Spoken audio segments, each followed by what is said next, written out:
um acusador e um advogado. Olá, seja bem-vindo ao tribunal. No estudo de hoje tem um tribunal montado com o acusador e o justo juiz, e a vitória é do juiz. Mas vamos começar com o estudo do livro de Salmos. Estamos estudando a doxologia do Salmos 150 e no verso de hoje o salmista chama a louvar ao Senhor com todos os instrumentos disponíveis. Saltério, harpa, flauta, o que tiver, que fizer barulho, que fizer som, louve ao Senhor. E agora vamos ao tribunal. Livro do profeta Zacarias. Antes de ir ao tribunal, o profeta Zacarias fala sobre a promessa de Deus para o seu povo em Jerusalém.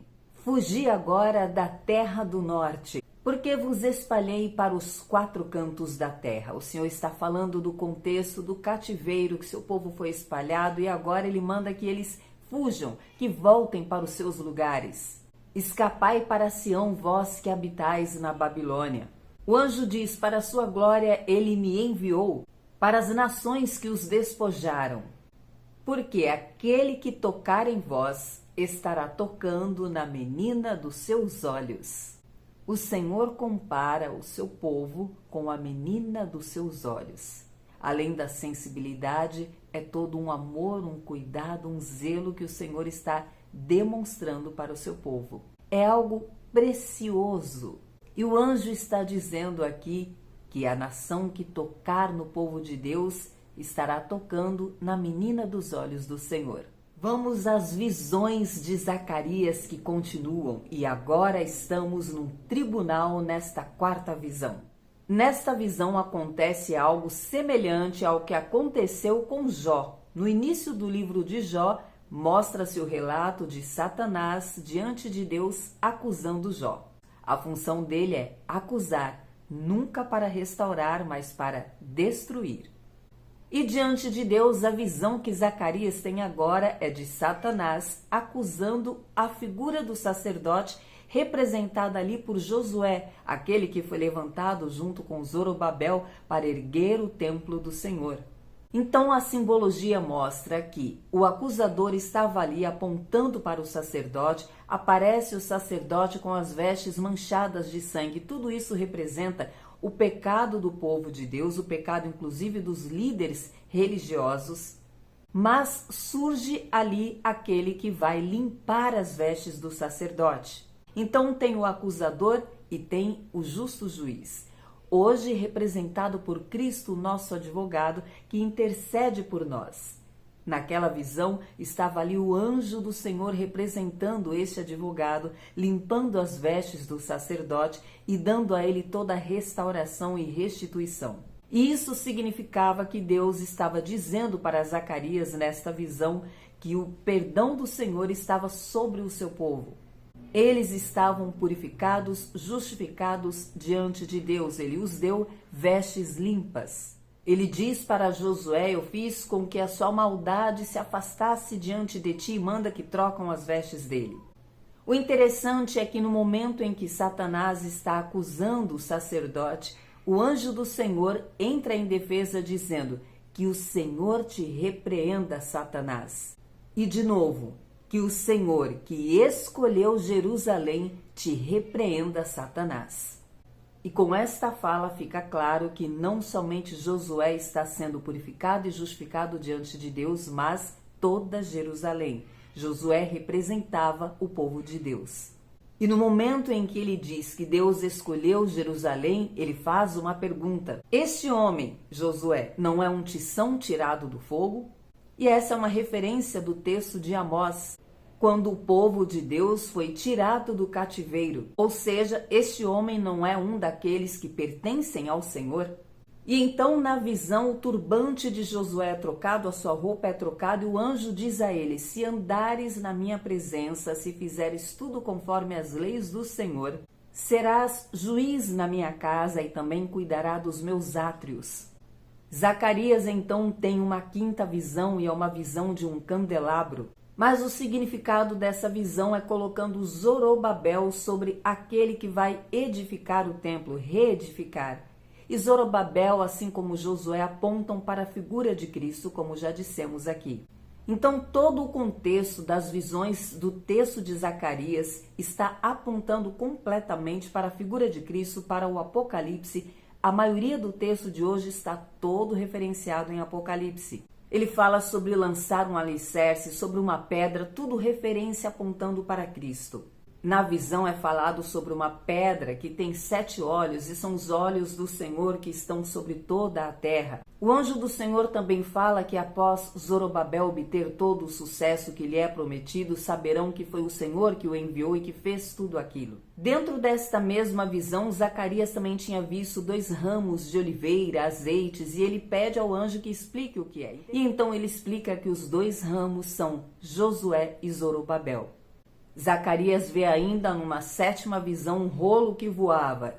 E esse rolo significava as maldições que seriam lançadas sobre a face da terra, sobre todos aqueles que se opuseram contra o Senhor. Esta, corrigindo aqui, a 6ª visão. Agora, na 7ª visão, uma visão muito estranha, ele vê uma mulher dentro de um cesto. Esta visão fala sobre a impiedade do povo e o final dela, essa mulher dentro desse cesto, tem a ver com uma maldição que vai ser lançada em um templo que será edificado, tal qual o templo edificado para o Senhor, naquelas terras onde há tanta idolatria, edificarão um templo e dentro dessa visão, essa mulher vai lançar aquele cesto, vai colocar dentro daquele templo onde haverá a maldição para sempre.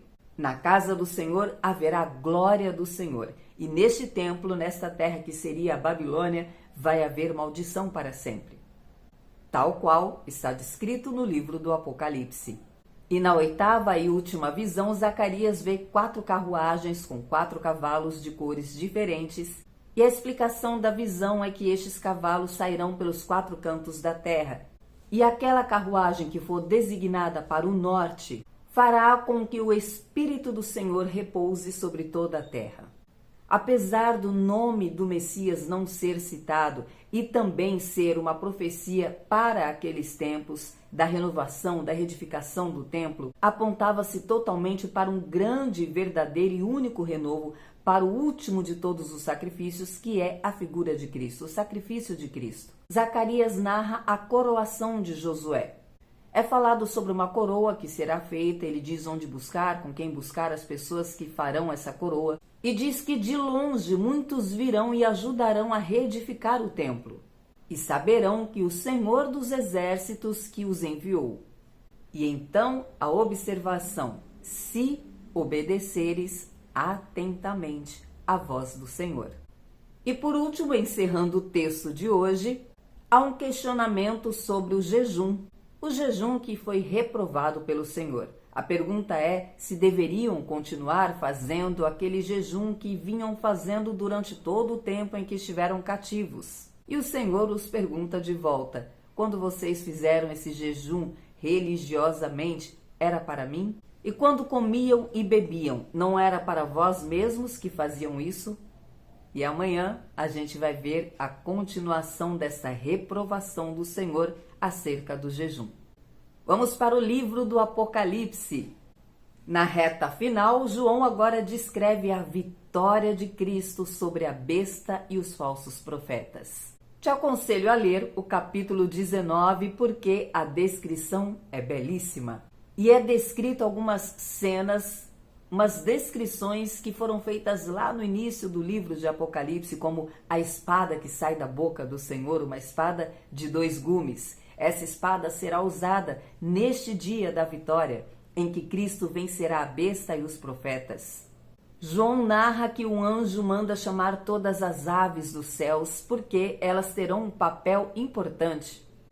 Tanto a besta quanto os falsos profetas que enganaram muitas pessoas que receberam o nome da besta, o texto descreve desta forma, foram lançados no lago de fogo ardente, que ardia como enxofre, e os demais foram mortos pela espada que saía da boca do Senhor. E as aves, que foram chamadas, se fartaram da carne deles. Satanás é amarrado por 1000 anos. Um anjo desce do céu com a chave do abismo e uma grande corrente nas mãos.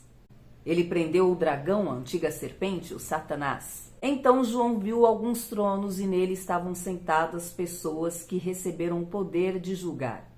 E ele viu as almas dos que foram degolados por causa do evangelho de Cristo. Eles reviveram e julgaram com o Senhor durante 1000 anos. O entendimento profundo e detalhado escatológico do livro de Apocalipse fica para quem quer estudar de forma teológica.